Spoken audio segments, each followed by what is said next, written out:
ಪರಂ ಶಾಂತಿ Kannada YouTube channel ಪರಂ ಶಾಂತಿ ಬೇಹದ್ ಜ್ಞಾನಕ್ಕೆ ಸ್ವಾಗತ. ಇವತ್ತು ನಾವು ಧ್ಯಾನದ ಬಗ್ಗೆ ಬಾಪೂಜಿಯವರ ವಿಚಾರವನ್ನು ತಿಳಿದುಕೊಳ್ಳೋಣ. ಬಾಪೂಜಿಯವರು ಹೇಳ್ತಾರೆ, ಭಕ್ತಿ ಮಾರ್ಗದಲ್ಲಿ ಧ್ಯಾನ ಮಾಡುವವರು ತಮ್ಮ ಇಷ್ಟ ದೇವರ ಸ್ವರೂಪವನ್ನು ನೆನೆದು ಅಲ್ಲಿಯೇ ಮುಳುಗಿಬಿಡ್ತಾರೆ. ಹೀಗೆ ಧ್ಯಾನಿಸುತ್ತಾ ಎಷ್ಟೋ ಸಾಧು ಸಂತರು ಮತ್ತು ಋಷಿಗಳು ಧ್ಯಾನದಲ್ಲಿ ಮುಳುಗಿ ಈ ಜಗತ್ತನ್ನೇ ಮರೆತು ಬಿಡ್ತಿದ್ರು ಮತ್ತು ತಮ್ಮ ಇಷ್ಟ ದೇವರ ಲೋಕವನ್ನು ಸೇರುತ್ತಿದ್ದರು ಅಂತ ಬಾಪೂಜಿಯವರು ಹೇಳ್ತಾರೆ. ಹಾಗಾದರೆ ಧ್ಯಾನ ಹೇಗೆ ಮಾಡಬೇಕು, ಯಾರನ್ನು ಧ್ಯಾನಿಸಬೇಕು, ಅಂದರೆ ಧ್ಯಾನದಲ್ಲಿ ಯಾರನ್ನು ಧ್ಯಾನಿಸಬೇಕು? ಜಗತ್ ಜನನಿಯನ್ನು ಧ್ಯಾನಿಸಬೇಕೇ, ಜಗತ್ ಪಿತನನ್ನು ಧ್ಯಾನಿಸಬೇಕೇ? ಇದನ್ನೆಲ್ಲ ತಿಳಿದುಕೊಳ್ಳೋಣ. ಭಕ್ತಿ ಮಾರ್ಗದಲ್ಲಿ ಬಹಳಷ್ಟು ದೇವರನ್ನು ಧ್ಯಾನಿಸುವವರಿದ್ದಾರೆ. ಕೆಲವರು ರಾಮನನ್ನು ಆರಾಧನೆ ಮಾಡಿದರೆ, ಇನ್ನು ಕೆಲವರು ಕೃಷ್ಣನನ್ನು, ಇನ್ನು ಕೆಲವರು ಜಗತ್ ಮಾತಾ. ಹೀಗೆ ಭಕ್ತಿ ಮಾರ್ಗದಲ್ಲಿ ತಮ್ಮ ತಮ್ಮ ಇಷ್ಟ ದೇವರನ್ನು ಜನ ಸ್ಮರಿಸ್ತಾರೆ. ಧ್ಯಾನದ ವಿಧಾನಗಳು ಬೇರೆ ಬೇರೆಯೇ ಇರುತ್ತದೆ. ಧ್ಯಾನ ಮಾಡುವುದು ಅಂದರೆ ಬುದ್ಧಿಯಿಂದ ಸಂಪೂರ್ಣವಾಗಿ ದೇವರಲ್ಲಿ ತನ್ನನ್ನು ತಾನು ಮರೆತು ಬಿಡುವುದು ಅಥವಾ ಮುಳುಗಿಬಿಡುವುದು ಅಥವಾ ಲೀನವಾಗುವುದು, ಅಂದರೆ ದೇವರಂತೆ ಆಗಿಬಿಡುವುದು. ರಾಧೆಯು ಹೇಗೆ ಕೃಷ್ಣನನ್ನು ಸ್ಮರಿಸುತ್ತಾ ಧ್ಯಾನಿಸುತ್ತಾ ಸಂಪೂರ್ಣ ಕೃಷ್ಣಮಯವಾಗಿ ಬಿಡುತ್ತಿದ್ದಳೋ ಆ ರೀತಿಯ ತನ್ಮಯತೆ ಭಗವಂತನಲ್ಲಿರಿಸಬೇಕು. ಆದರೆ ಜ್ಞಾನ ಮಾರ್ಗದಲ್ಲಿನ ವಿಧಾನಗಳೇ ಬೇರೆ ಇದೆ. ಜ್ಞಾನ ಮಾರ್ಗದಲ್ಲಿ ನಿರ್ಗುಣ ನಿರಾಕಾರನನ್ನು ಧ್ಯಾನಿಸ್ತಾರೆ. ಭಕ್ತಿ ಮಾರ್ಗದಲ್ಲಿ ನಿರ್ಗುಣ ಮತ್ತು ಸಗುಣ ಇಬ್ಬರನ್ನೂ ಕೂಡ ಧ್ಯಾನಿಸುವುದುಂಟು. ನಿರ್ಗುಣನನ್ನು ಧ್ಯಾನಿಸುವುದು, ಸ್ಮರಿಸುವುದು ಬಹಳ ಕಷ್ಟ. ಕಾರಣ, ನಿರಾಕಾರನನ್ನು ಸ್ಮರಿಸಲು ಯಾವ ಆಕಾರ ಅಥವಾ ಮೂರ್ತಿ ಏನೂ ಇರುವುದಿಲ್ಲ. ಯಾರನ್ನು ಮನಸ್ಸಿನಲ್ಲಿ ಕಲ್ಪಿಸಿಕೊಳ್ಳಬೇಕು ಎಂಬ ಪ್ರಶ್ನೆ ಬರ್ತದೆ.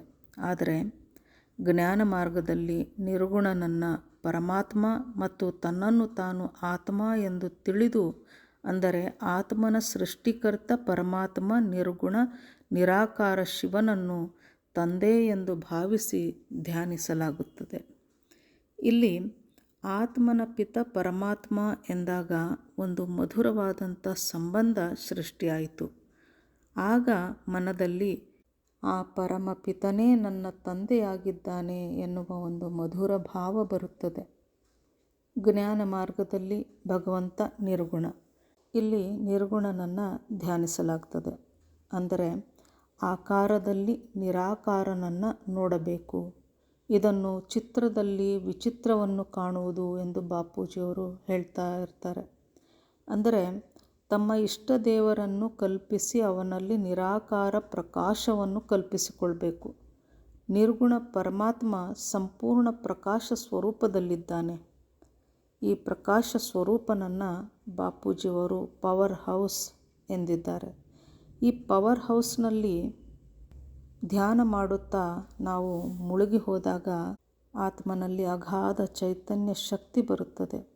ಈ ರೀತಿ ನಿರಾಕಾರನ ಧ್ಯಾನದಿಂದ ಆತ್ಮ ಬೇಗನೆ ಚಾರ್ಜ್ ಆಗುತ್ತದೆ. ಆತ್ಮ ಚಾರ್ಜ್ ಮಾಡಿಕೊಳ್ಳಲು ನಿರಾಕಾರನ ಧ್ಯಾನದಿಂದ ಆತ್ಮಶಕ್ತಿಯನ್ನು ಪಡೆಯಲು, ನಿರಾಕಾರನ ಧ್ಯಾನ ಮಾಡಲು ಜ್ಞಾನ ಮಾರ್ಗದ ವಿಧಿವಿಧಾನಗಳನ್ನು ತಿಳಿಯುವುದು ಅವಶ್ಯಕವಾಗಿದೆ. ಆಗಲೇ ನಾವು ಯಾರನ್ನು ಧ್ಯಾನಿಸಬೇಕು, ಏಕೆ ಧ್ಯಾನಿಸಬೇಕು, ಹೇಗೆ ಧ್ಯಾನಿಸಬೇಕು ಎಂಬುದೆಲ್ಲ ನಾವು ತಿಳಿದುಕೊಳ್ಬೋದು. ಇದಕ್ಕಾಗಿ ಬಾಪೂಜಿ ದಶರಥ್ ಭಾಯ್ ಪಟೇಲ್ ಚಾನಲ್ಗೆ ಬನ್ನಿ, ಸಬ್ಸ್ಕ್ರೈಬ್ ಮಾಡಿ, ಬೇಹದ್ನ ಜ್ಞಾನವನ್ನು ತಿಳಿದುಕೊಳ್ಳಿ. ಪರಂ ಶಾಂತಿ. ಪರಮ ಶಾಂತಿ ಸೋಚೋ ಬೋಲೋ ಪರಂ ಶಾಂತಿ. Join us daily for our morning live meditation, Monday to Saturday, 5:30 to 6:30 a.m. Join us daily for live meditation, 10 p.m. to 11 p.m. on YouTube Live. Subscribe now. Website www.paramshanti.org. Email us anant@paramshanti.org. Like, share, subscribe. Join today. बेहद की परम